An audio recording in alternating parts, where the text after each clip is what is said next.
Good morning. Thank you, Steve, for your beautiful welcoming music. Thank you all for being here this morning. Welcome to Interfaith Community Sanctuary in the heart of Ballard. And we are very delighted to be here on this beautiful day, a beautiful day in the neighborhood, as Mr. Rogers would say, and we're happy to be here together. I have lit our World Peace candles and opened the doors of our altar so that some of the many books of beautiful wisdom from the past and the present and the future have come out and are offering us guidance. I'll ring the bell so we can officially start our program.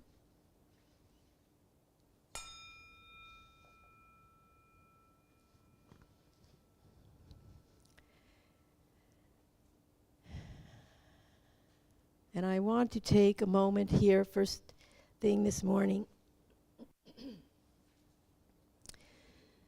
to acknowledge that we gather together this morning, I believe, with a very heavy hearts and very troubled souls about what is going on in our own United States of America.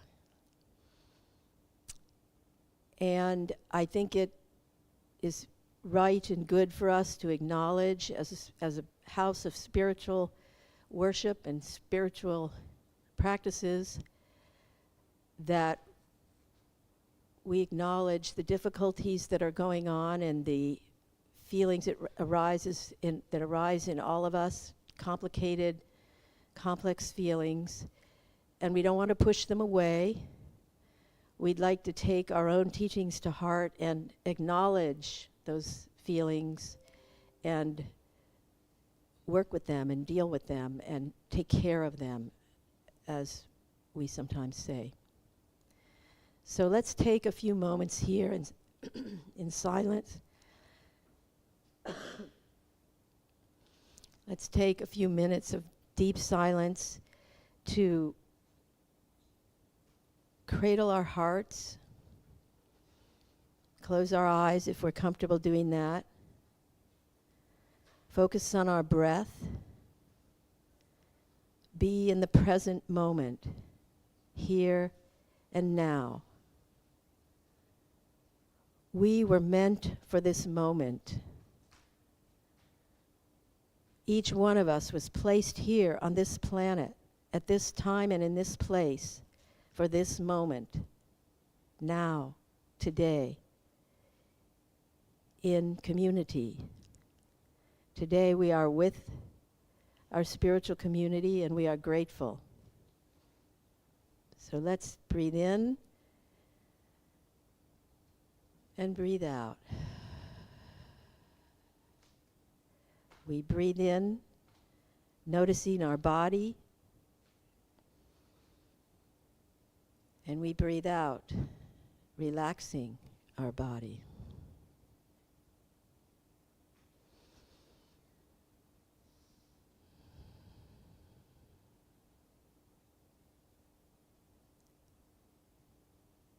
We breathe in, feeling connected to all those around us. And we breathe out, smiling in gratitude to all those around us.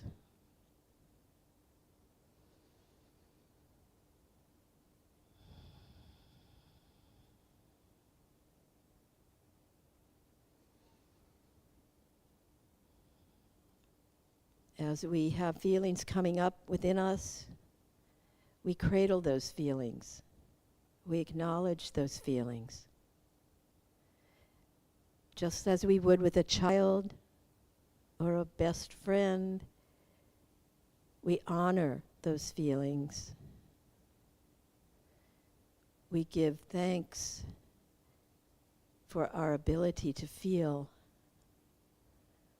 what is within us and what is around us.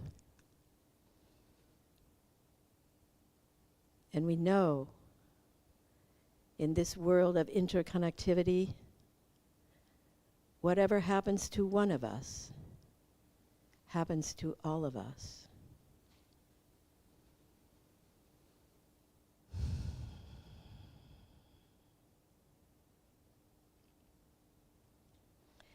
I'd like to take a moment to read from the Holy Scripture of the Christian tradition.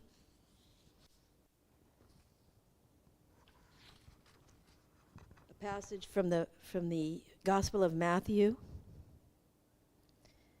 I'll take excerpts from it, from chapter 25.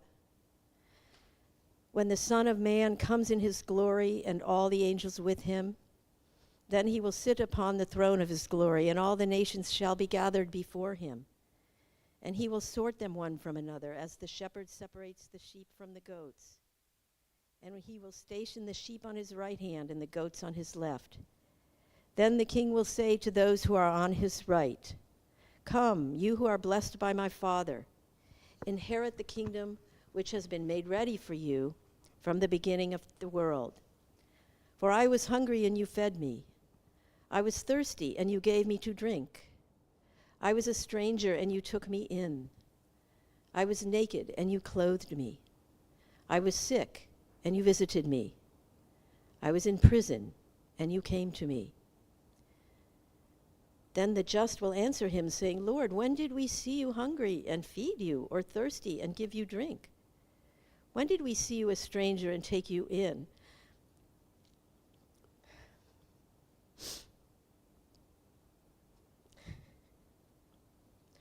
Or naked and come to you and clothe you? When did we see you sick or in prison and come to you?" And the king will answer and say to them, "Truly I tell you, inasmuch as you have done it for any one of the least of these of my brothers, you have done it for me." I won't read the part of what he says to the people on his left.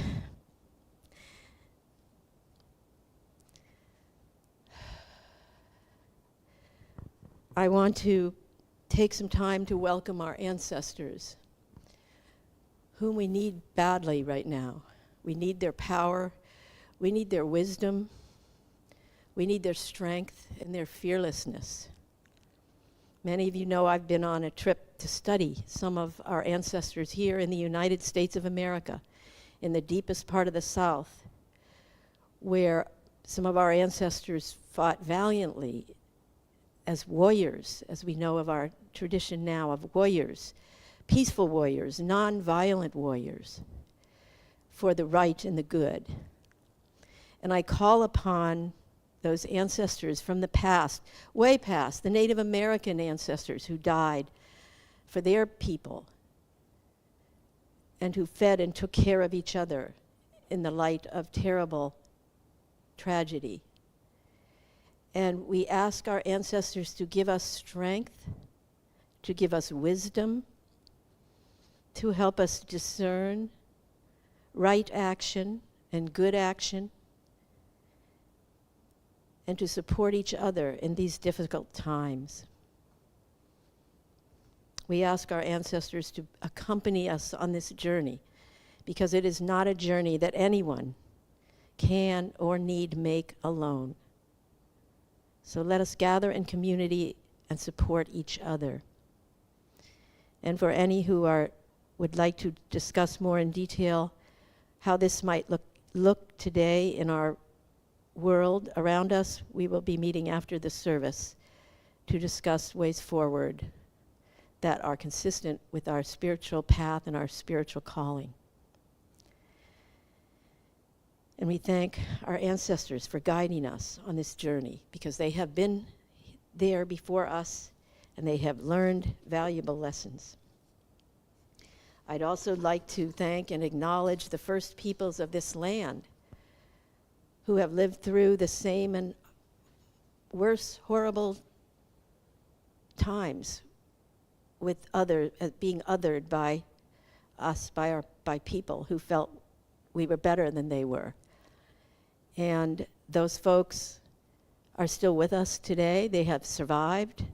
They are surviving. They are thriving. And we are standing upon their unceded territory. We acknowledge that, and we thank them for staying with us and not giving up on the struggle.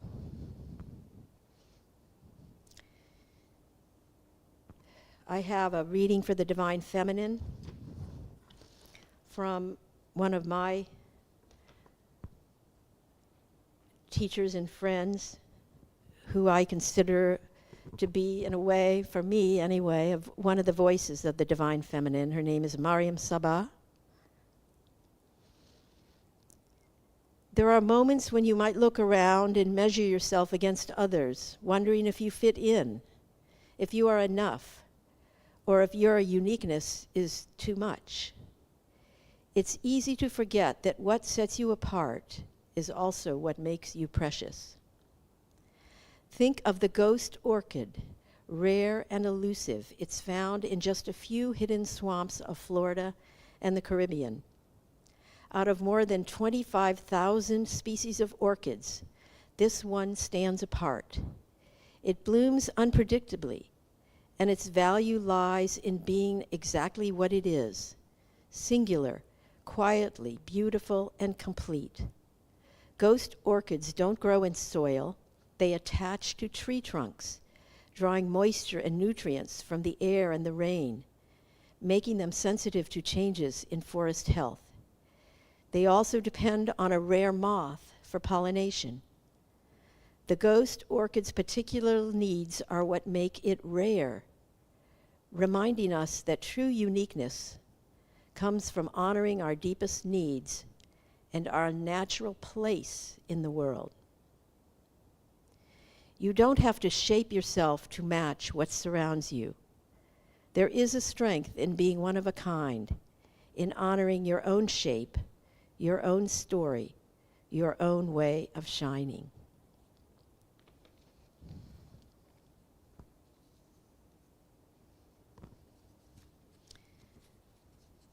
I will invite Steve to play some music for us and afterwards we will welcome our congregant presenter, Gretchen Rowe, who I will introduce in a minute.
This morning we are pleased and delighted to hear from our own congregant, Gretchen Rowe, who all of us know, I believe, she's been a part of our community for something like 15, 20 years, and she has helped grow our community. Grow it and grow it and grow it to the ends of the earth, to India and to Uganda, and it through her Peace Camp International, which has begun and still functions out of this very floor, this very place, this very sanctuary. She, by bringing in others and sending out herself and others, spreading the beauty of Peace Camp International to other countries and other places, mostly orphans of the world who have been forsaken and abandoned and given up upon. And these orphans have been able to be benefit from the Peace Camp teachings and the wonderful activities that have been spread and have been shared among the 3 continents. So we welcome Gretchen, who we know is a poet and a deep thinker, and she's going to be sharing her own form of prayer and meditation and contemplation and revelation through her own creative side, the artist within her. Thank you, Gretchen. Thank you, Sally Jo. Thank you, everyone, for coming. Thank you. Hello, people online. Before we start, I'll tell a brief story. Yesterday I was rehearsing, and when I got home, that's when I found out about Alex Purty's murder. And I was like, I cannot do what I was going to do the way I was going to do it. I'm someone, I can't be incongruent with life. And so I'm changing, I've cut my poems in half, the ones that I was going to read that I think are appropriate both for the theme of interbeing, and I mean, we are interbeing right now, and addressing the spiritual need that we all have in this time. And I want to say that I went to University of Minnesota, and while I was there for 2 years, I was a live-in nanny for a family. And all of the kids, I still keep in touch with them. I call them my adult family. So I just emailed the middle son and asked him how they were doing, and he has a 14-year-old and 18-year-old daughters. And he said it's really hard. People are living in fear and anger, and you know, my daughters are okay. It's sad, but they're seeing a different government than the one that we grew up with. Anyway, I say that because that's the depth at which I'm carrying all that, because I have this history with Minneapolis and St. Paul. So I want to start with the Gayatri Mantra. I guess for me and for all of us, the Gayatri Mantra is my song that comes up. Like if I have a worry or something, I automatically start humming the Gayatri Mantra. So I won't feel complete to begin until we do the Gayatri Mantra. And so I'm going to do 5, and please join me if you know it. If you don't know it, then hum it. That's what I tell the kids. Just hum it. We're going to do 5 rounds. Thank you. Om Bhur-Bhuvah-Svahat Tatsavitur-Varenyam Bhargo Devasya Dhimahi Dhiyo Yona Prachodayat. Om Bhur-Bhuvah-Svahat Tatsavitur-Varenyam Bhargo Devasya Dhimahi Dhiyo Yona Prachodayat. Om Bhur bhuvasvahat tatsavitur varenyam Bargo devasya dhimahi Diyo yona prachodayat Om bhuvasvahat tatsavitur varenyam Bargo devasya dhimahi Diyo yona prachodayat Om bhuvasvahat tatsavitur varenyam Bargo devasya dhimahi Diyo yona prachodayat.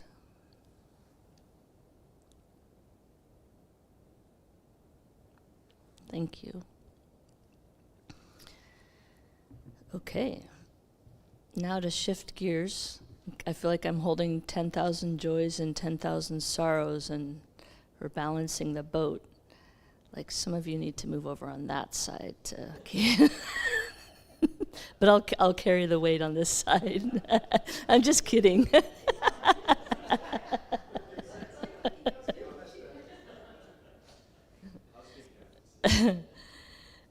Normally, I don't like to read something. I like to just speak to everybody. But Jamal and Steve have trained me to keep it short. And the best way for me not to ramble is to have it written down. So I'm going to tell you a little bit about my interbeing with my art and poetry. It has taken me years to find the truth from which to share my works of art and poetry. One night, I was going through my notebook that I have called the rough draft of my poetry book, which has been sitting there for over 10 years, which I keep saying I'm going to publish for my family at the very least. That night, I realized that even though my words and expressions may not be the ultimate truth, they are honest interpretations and reflections of the journey, the walk, that the external world and my internal world are on. Seeing out, feeling in, and seeing out. How these experiences have lived out in my life are expressed through my art and poetry. In this age of money, technology, and AI, and division, I haven't been sure how my writing and expressions would be received, but I just decided to go for it. There's a shift happening in the world, and many people have different interpretations of what it is and what is going to happen. As is the human experience, I have lived through more than a few deep challenges and shifts in my life, which have sometimes ignited a battlefield within my own body.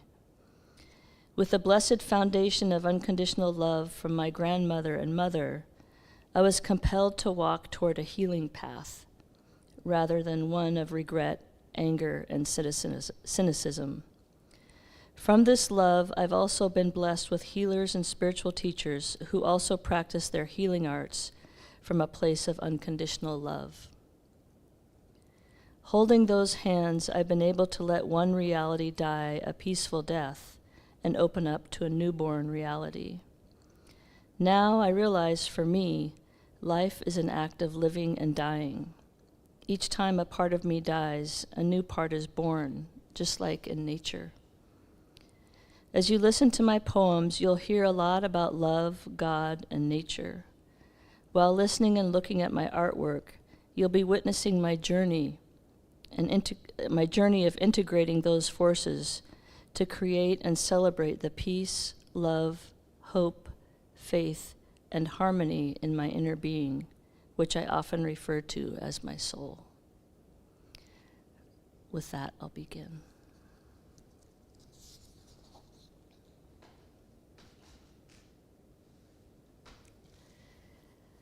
Sometimes I call this drawing my self-portrait.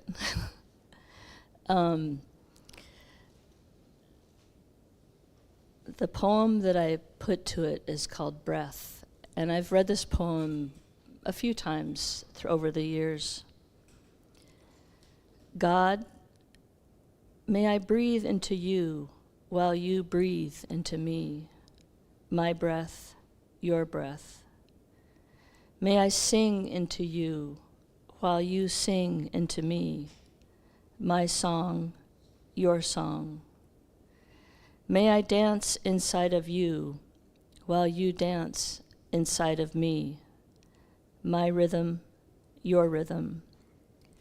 May I blossom inside of you while you blossom inside of me, my spring, your spring. May I hold you inside of me while you hold me inside of you, my pool, your pool of love. May my breath become your breath.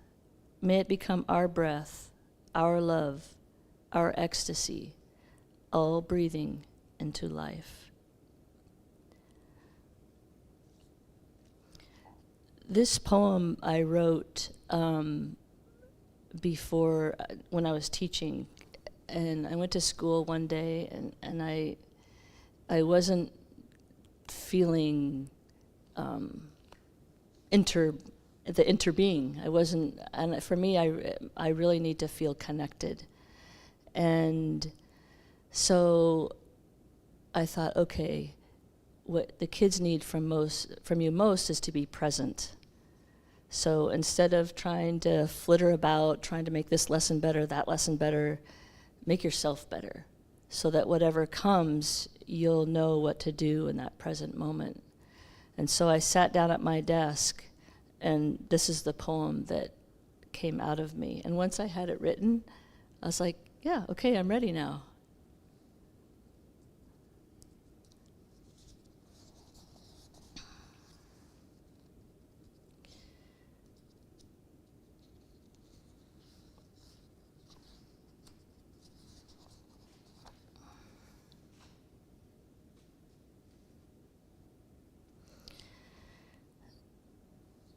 This poem is called Dear Love, and in this period, it was right around the period when I converted to Islam, and like everything was love.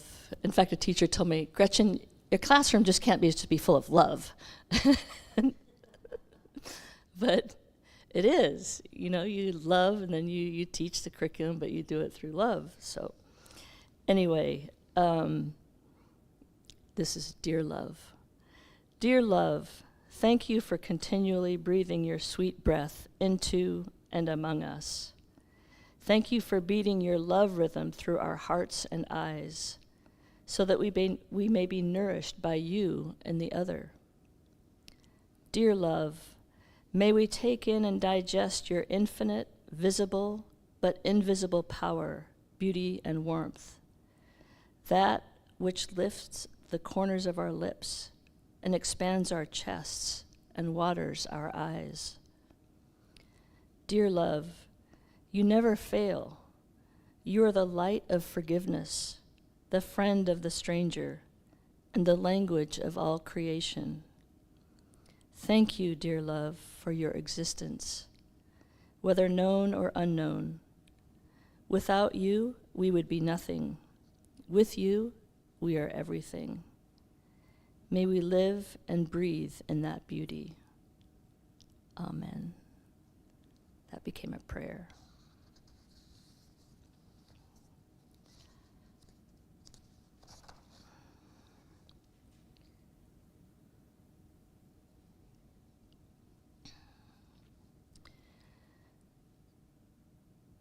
This poem is called Love and Peace. And the drawing, I can't really, most of my drawings, I should tell you a little bit about my drawing and my writing. I used to be really self-critical. Like I felt like I don't write, I write from the heart, and that's not good poetry. It doesn't have this, it doesn't have that. And my drawing, I always liked to draw, but I never felt like, oh, that boat doesn't look like the good boat that I can envision. The tree doesn't look like the tree that I envision. And one day before school, I was sitting drinking my coffee, and I thought, why don't you just draw your feelings? And so that's how I started. I started with a line, and I would feel inside my body if that line felt right. And then it became like looking at the paper, looking at the line, feeling, and remembering, like, what does this remind me of in my life? And then it became a story. Then what is a story that is being told? And this particular drawing, I don't even know, it just came. Oh, I also want to say that when I was in 6th grade, we had an artist who came in, and she taught us this line. You know, my drawings are lines. And that day that I was drawing figure, like, oh, draw your feelings, I remembered that this teacher, that this artist, she was an artist, said that we could draw with lines. And I remember at that time, I loved doing lines. It was so meditative. And I can't get away from lines. I just can't. I try to shade. It's like, no, that doesn't work for me. So I was very grateful of that artist when I was in 6th grade for teaching us that that's another form of art, is lines. So this is called Love and Peace. Peace is the opening of letting go, putting down the swords of defense, so that the walls may recede and love may transmit. Peace is that place where love can pass in and out, through and through. Peace is a place, and it is also a guide for love to fully manifest in its rightful form.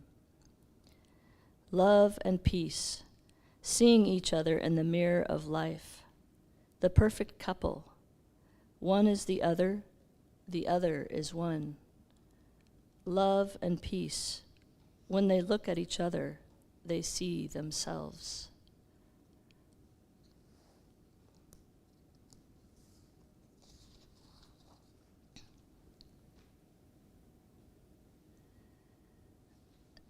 So I was telling Steve before the service, I love this drawing, which that's another funny story, because when my mom retired, both my mom and my grandmother was an artist, a professionally trained artist, and both my mom and my aunt were artists after they retired. Very good, totally different styles.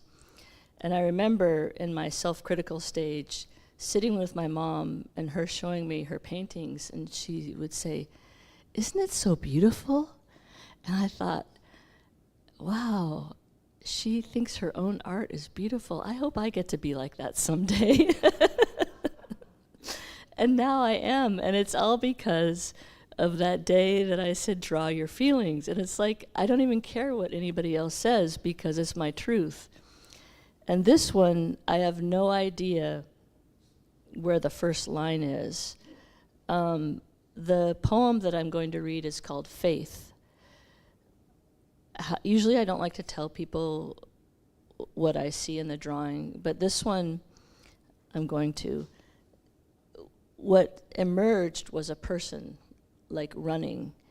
And then I obviously did the white portions first, and then started doing lines around that, and then a person emerged, and then the story that came to me with that drawing is a person running through obstacles in life.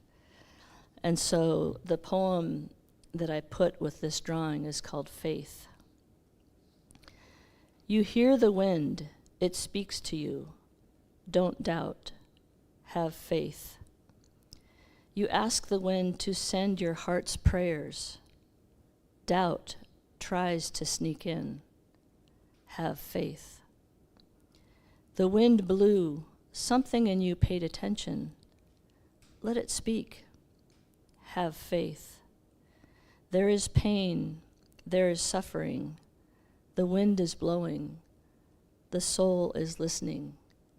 Have faith. Faith is the key. Have faith.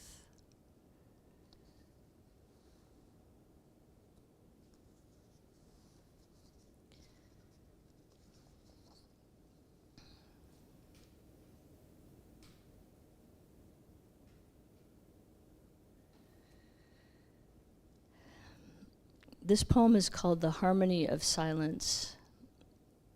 And when I was young, I was really quiet and very shy. And I still have that sacred place inside of me where a shy kid goes. And that place is silence.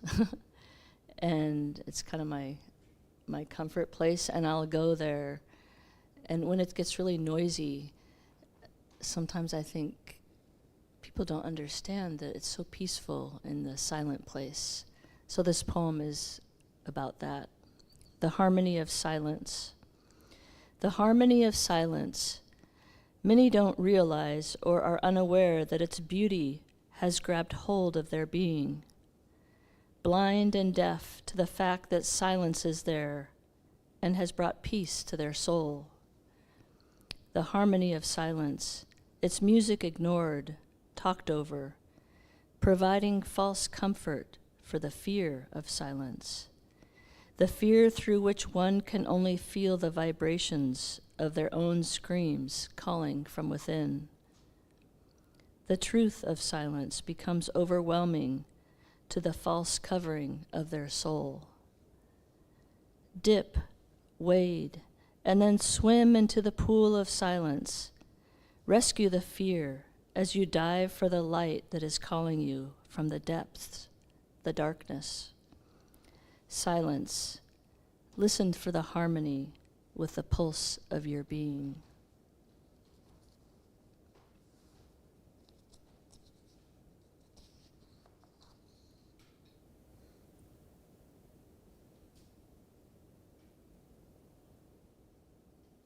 Put this arrow right on the exact spot. Okay. So I'm going to say something about this drawing too, because I really like it. I like what I like, for the reason I like it is because it represents what I was feeling at that time. And what I see is like a being, and then the inner being dipping down deep, and all of nature interbeing. It's called unity. I am the raindrop, the tear from Mother Nature that carries the weariness from watching humanity manipulate life below. I am the droplet of water that rests on the fiery red leaf of autumn, the small pool from which spiders drink to nourish their quiet existence. I am the teardrop of the wandering soul who feels like the cloud, the leaf, the spider, and all of the drops of pain that find their way into Mother's heart. May these words bring hope and balance within as the fellow wanderer travels through life, while at the same time being seemingly inside of it.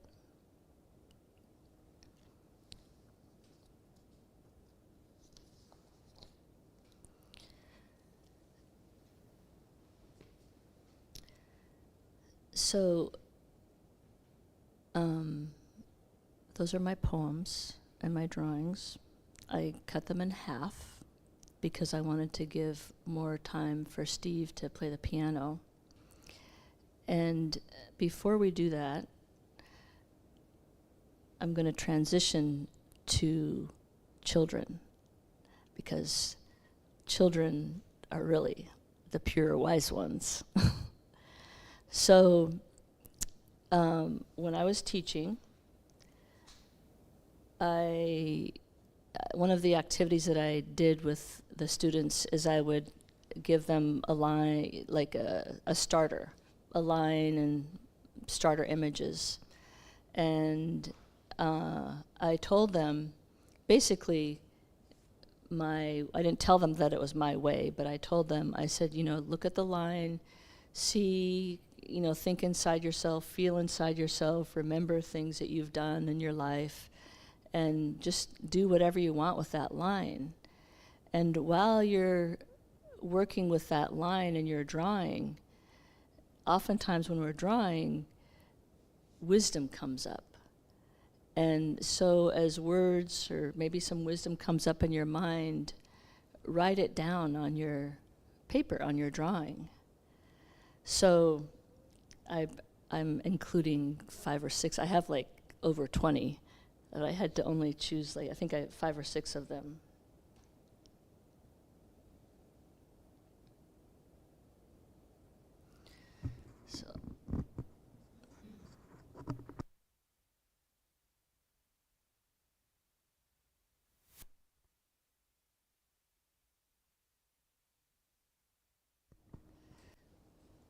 So this one says, so it started with a leaf, something like a leaf, and these lines, and then these lines, and that little leaf and the droplet. It says, life is always important to you if you let it come to your heart. And these kids this was an art, I was substituting in an art class, and the art teacher told me I could do anything I wanted. So this is like 1st through 4th grade, I think.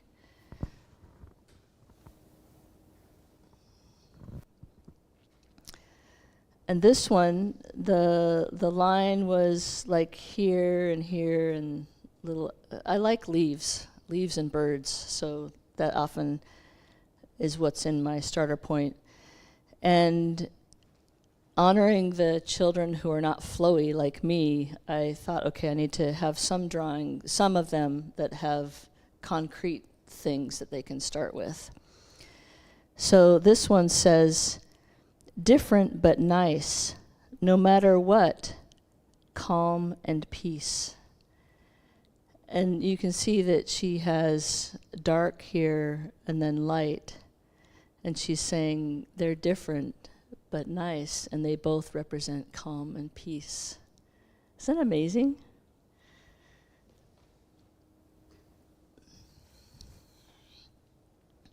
This started with the bird dipping down in a little water. This says, help plants, help nature to make the world a better place.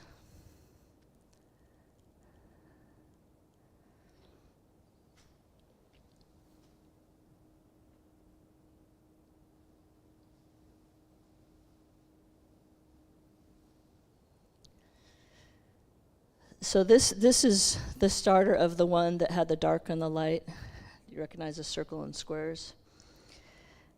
It is hard to find the meaning of life. I was just so fascinated by what came up for them as they did this.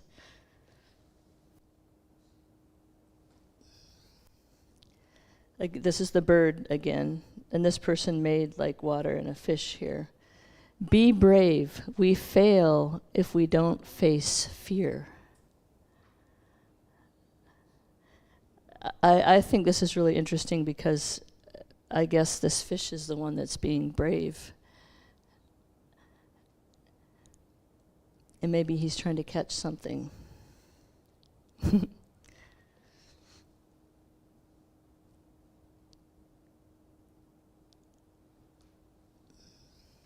This is the last one.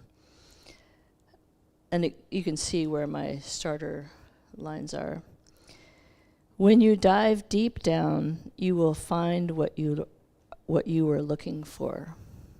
This one, I think this was written by a first grader based on the phonetic spelling.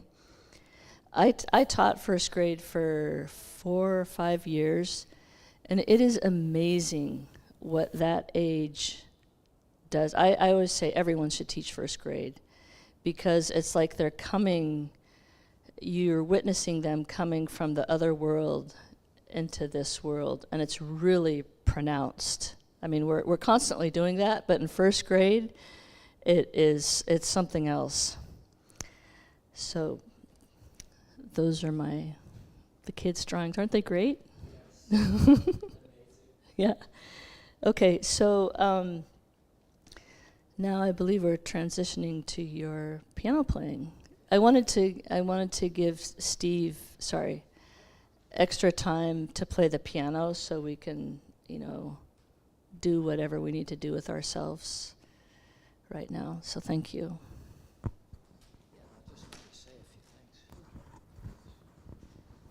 All right.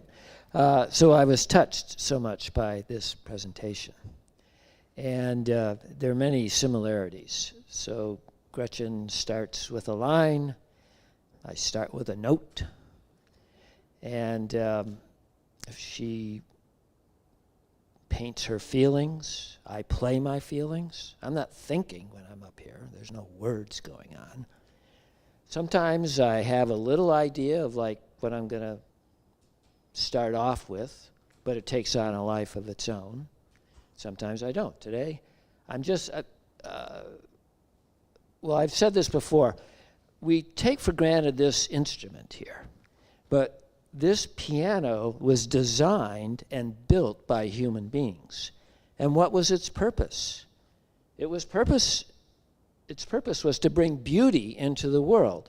And it does that by doing the scale of tones, up through the octaves, where these felted hammers strike these strings, these metal strings that are tuned to a specific tension, because particularly in Western culture, the tones that are made sound beautiful. And it's really an amazing thing. The hammer strikes the string, which sends a vibration into the air, and then it floods all around, but the vibration comes into our ear, and then you do something with it in your mind. And it's like a miracle. So I just want to thank the people who made this instrument, because, they did a great job. And I want to thank my mom for having me take piano lessons, which I think was in like first or second grade. And I took classical lessons for up until high school, and then I sort of stopped. And then when I went to college, I said, well, I want to be able to play without music, and I don't want to be a prisoner of notes that somebody else has written. So they had rooms down below where you could just go play. So I went down there and just tried to, it's a whole different way to play the piano. So I had to learn how to do that. And it's still evolving, but, I've come quite a ways. So relax, let the beauty just come into you, however it comes into you, just like I'm doing. And it's going to be a little bit like life, too, what I'm going to play. Oh, one last thing. This came to me while you were talking. What is beauty? Whatever is born is beautiful. It's like a unique example of beauty. And it's alive. Every human being is beautiful.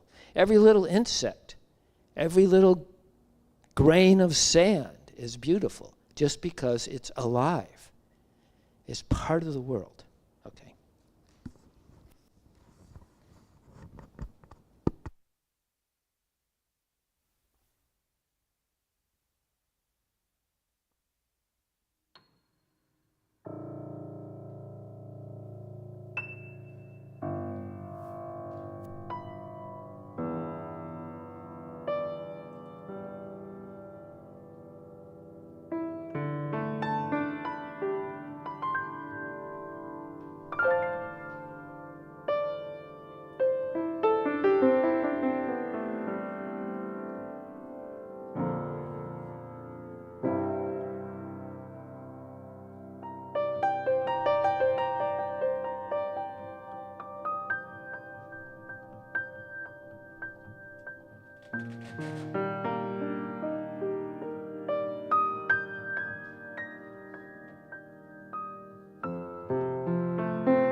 Thank you, Steve. Thank you, Gretchen, for the beautiful presentation.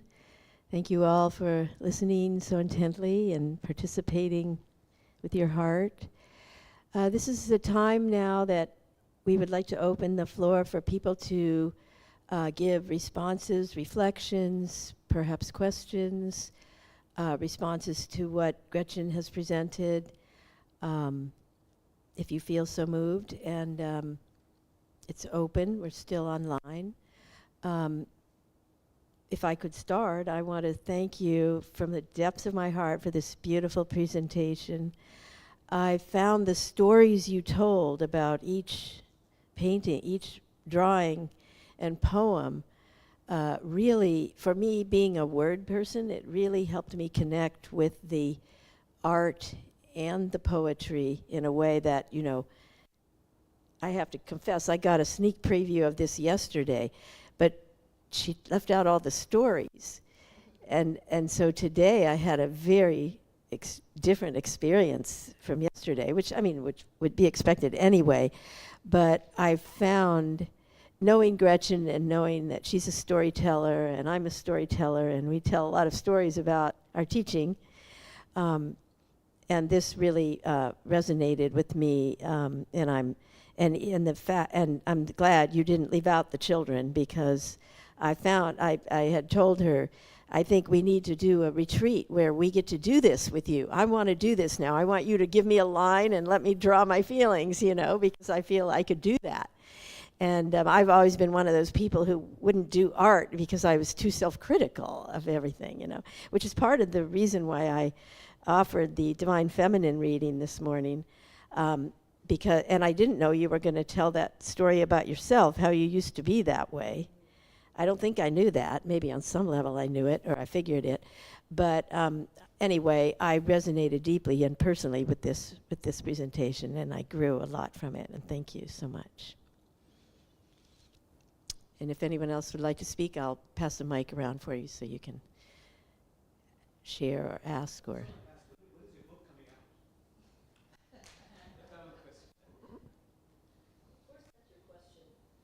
It sounds like a question to me. Jamal asked, when is your book coming out? I think I said last January. But now, see, part of the big hiccup for me was some of the drawings were framed on my wall, and so I had to take them out of the frame and be scanned. And now they're out of the frame and scanned, so I'm closer. I'm closer. Thank you.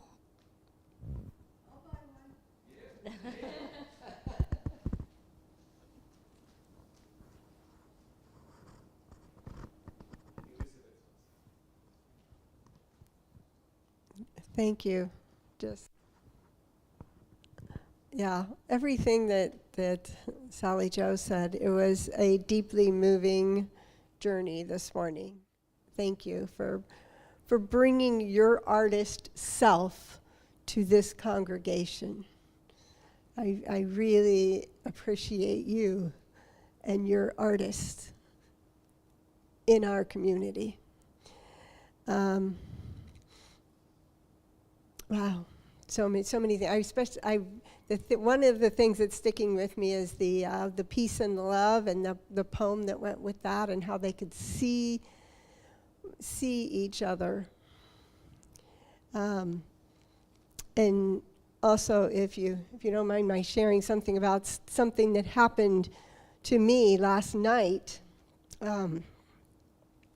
I was on my computer and I saw this thing about what happened, the murder, Alex, in Minneapolis, and was watching some videos. I watched Heather Cox, who's a very well-informed person, and was deeply disturbed. And then something went wacky with my computer.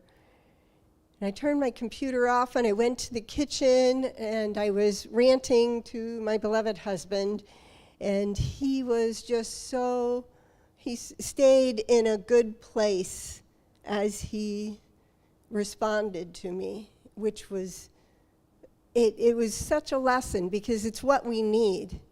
It's what we need, because I was escalated, and he was the first person I saw, and he just responded to me in such a beautiful way. And I started talking about, oh, the world is a mess, blah, blah, blah, and he started to try to calm me down by telling me other facts, and that, God bless him, that did not calm me. So that was a lesson to me. Trying to explain my point of view to somebody who's escalated, that doesn't work. But his presence, as Jamal is always saying, it's how you say it that matters the most. So he leaves the room, Ted comes in, and I'm a little calmer now, and I said, did you hear the news? And he was just like, I could tell that he was frustrated and sorrowful. And so now, first with John, I felt seen. And now with Ted, I felt, I could tell that he and I were in the same place. We were feeling each other. Ted leaves the room, and David comes in. And I said to David, I said, I shouldn't have watched the news right before going to bed, because now it's gonna take a lot of meditation to calm down. And David said, yeah, actually I've gotten to a point where I can turn my attention pretty quickly. And he says, what I do is I think about the universe. So I think about the universe and 50 billion years. And now all of a sudden, that everything that seems so huge is now a tiny speck. And it was just like, wow. So there was 3 right in a row that I got to calm me down. And I go down and I am doing my meditations before going to bed, and the person that comes up is Keanu Reeves. Well, actually not. He is an actor, and he played the Buddha in a film. And there's a particular image where Buddha is reaching enlightenment. And he is sitting there so calmly as Mara is testing him, as we are all being tested right now. And he was looking beyond form, which is why he could not be disturbed. When I saw that scene in that movie, I was just like, that's the political landscape. That's what's happening, that storm. It's just like, and we can do it. We can stay calm. We can reach that place and respond with love and with peace. And I'm very grateful to be part of this congregation.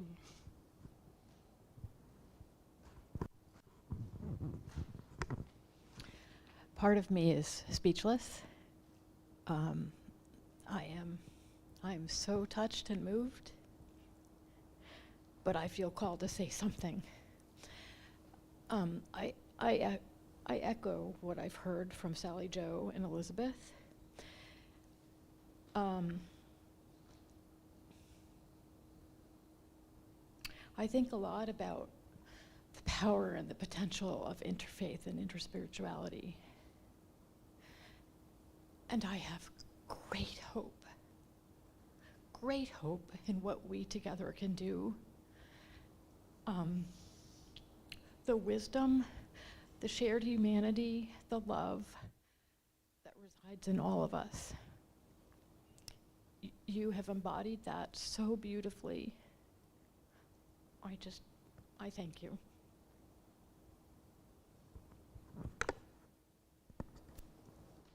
Thank you both for that.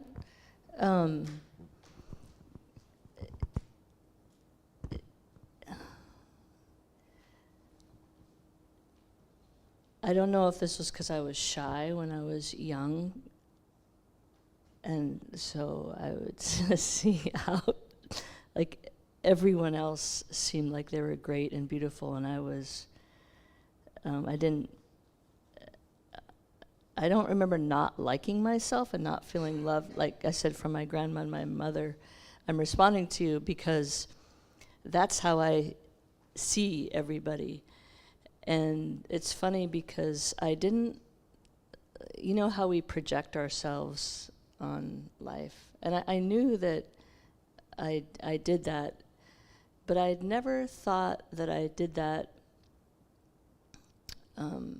Okay, I was talking to a friend of mine, and one of my African friends, and I said, I don't know. Oh, I said, what do you do when you say hi to someone that you know, and they don't say hi back, they just ignore you? And he said, Gretchen, I keep telling you this. You're a very kind person. You go about the world wanting to be kind to others. Not everybody thinks that way. They don't think they want to be kind to others. And I was astonished. I thought that's how the world was. Like, we're all here together. Life is difficult, and here, I'll help you and you help me, and we'll live happily together on this earth. And and this was like in my mid 40s, until he told me that, I had been kind of living unprotected inside which is why I needed the art and the poetry, because I had a lot of pain inside of me by living with my reality. I describe it as my son Emerson's fiance's dog, Duke. He loves every dog and every person. And that, I would, hi, I'm your friend, whatever. But some people are like, I don't want to be your friend. I mean, they don't think like that. So, but thank you, I appreciate that. And in short, I'm trying to say in a lot of words, like, I see that in you, I see that in everybody, like the beauty that we all have.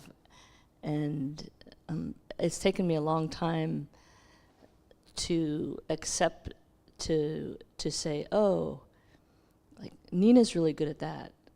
That's her beauty. You don't have to be that, Gretchen. Quit criticizing yourself for not being Nina. You know what I'm saying? And so now, since I got to that place where I can live vicariously through other people's gifts, it's made my world really a lot bigger. And I've learned that from my African friends too.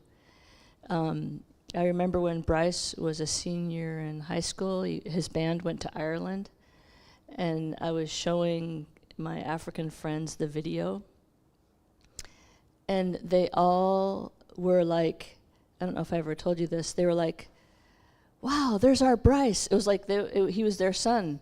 Our son is in Ireland.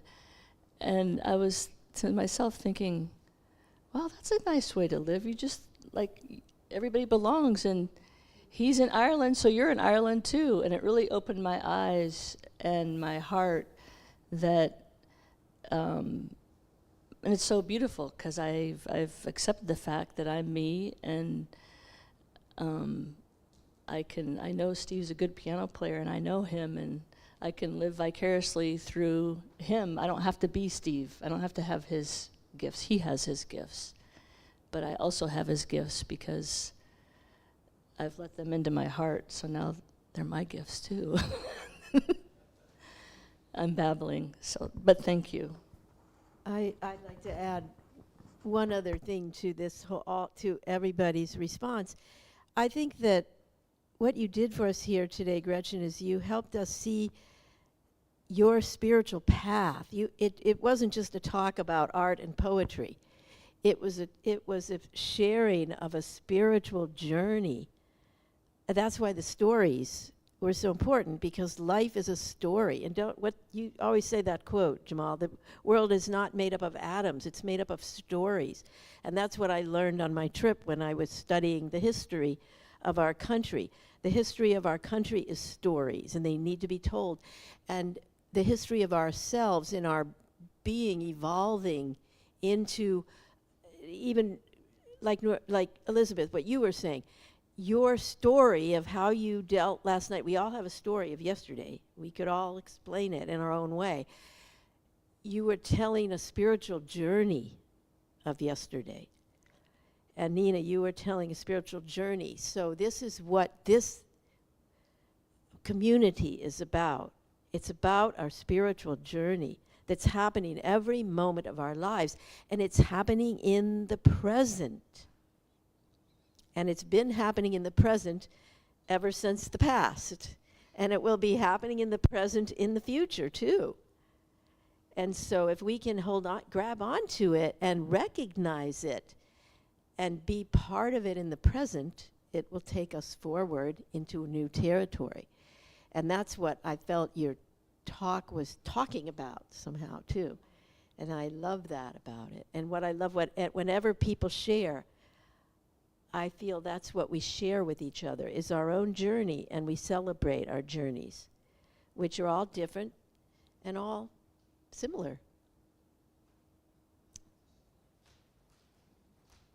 I just want to talk just briefly about what I think this community can offer the world, and that is to always hold on to our agency in the world, no matter what happens, because all different kinds of things are going to happen. And this is true all throughout history. If you've read any history, terrible things have happened all the time. Good things are happening all the time. And the whole energy of the planet is made up of all the living beings on it that are contributing their agency into this field of life that we are in. And so I understand, when I saw that young man was killed, I felt terrible. But never once did I lose my attachment to my own agency and know that, when I'm out interacting with the world, I can have an impact on the people that I interact with. Even just the people I walk by on my walks, I always look at everybody. If they look at me, I always say hi, and they almost always say hi back to me. Now, some people, they do not look at me. I don't say hi to them. That's okay. I mean, they're not in the high space, and that's all right. But I like to encourage everybody that is in the high space, that we're all human beings. We're all in this community. We're all contributing. And not everyone can be out there protesting, but we do have. I went to my first protest my entire life, like a few months ago. But anyway, I was glad that I did it. But we can all impact the energy of the world, and this community helps us to remember that, to always remember that. Yeah.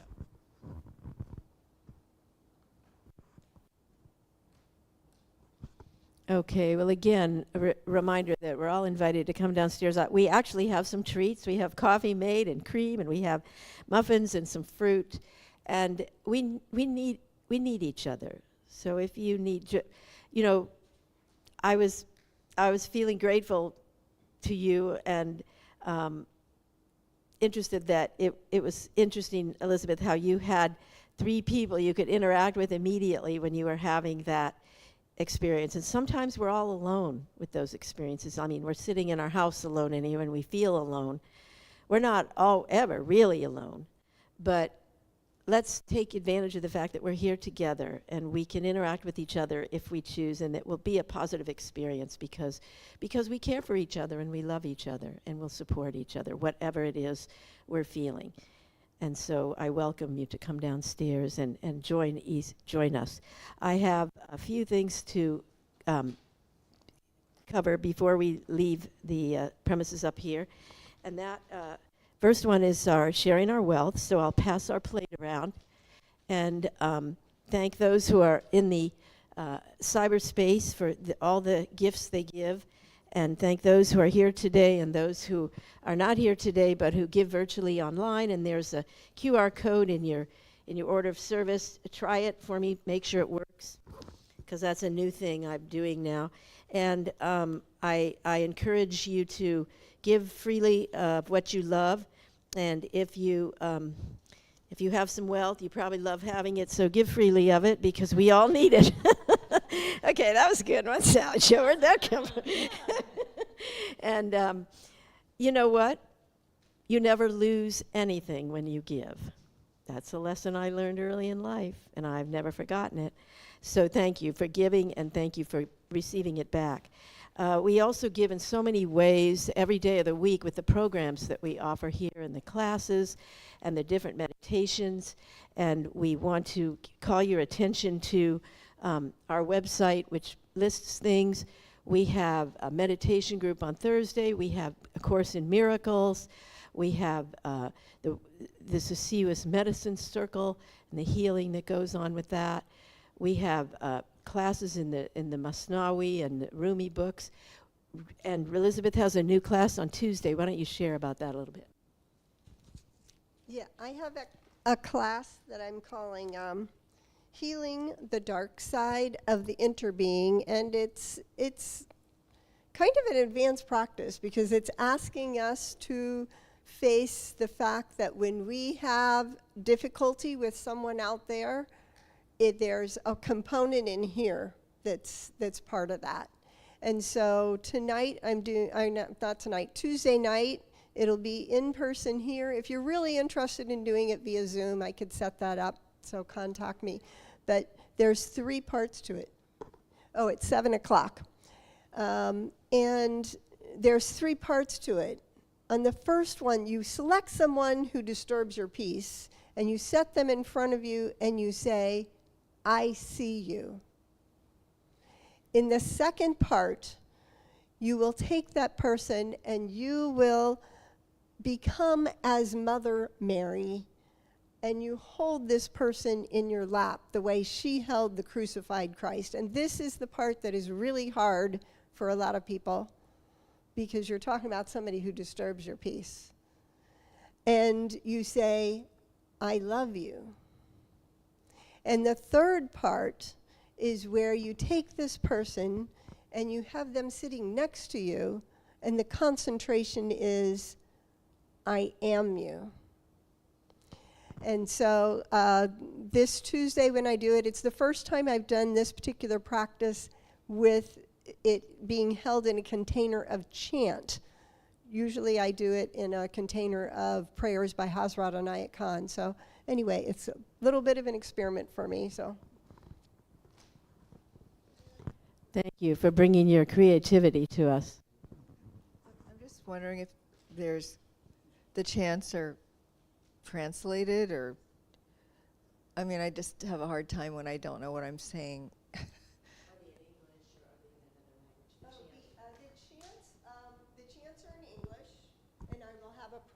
The chants are in English, and I will be printing them. Okay, good. And then, are there any other special events coming up or something I should be mentioning? I know next Sunday is the first Sunday of February already. Pastor Dave Brown will be our guest speaker, and we have a guiding council meeting following the service at 11:45 on the first Sunday of every month. So everybody's welcome for that, to come to that as well. And check our calendar. Check us during the week. We're here. There's always somebody meeting here just about every evening. And we're all together doing expressing through our own being how we can be in community and support each other. And let's keep that up, because we need each other. And I don't know, something I read said, was giving advice to people, what you can do for yourself right now, wherever you live, and that is get to know your neighbor. You will need them. You will need your neighbors. So that's one thing we can all do, is get a little more connected to our own neighbors. And that is just one way, because the people in Minnesota and Minneapolis, and what I'm hearing from the front lines down there, is that there are a lot of people helping a lot of people, and most of them are strangers, so-called strangers, helping each other. And there are thousands of people doing that. There are some people doing evil things, and there are thousands and thousands of people helping each other. So let's use our agency to do what we feel is right for our own soul journey. So, in absence of anything else that we need to cover here, I think we can ring our bell and close our service for now.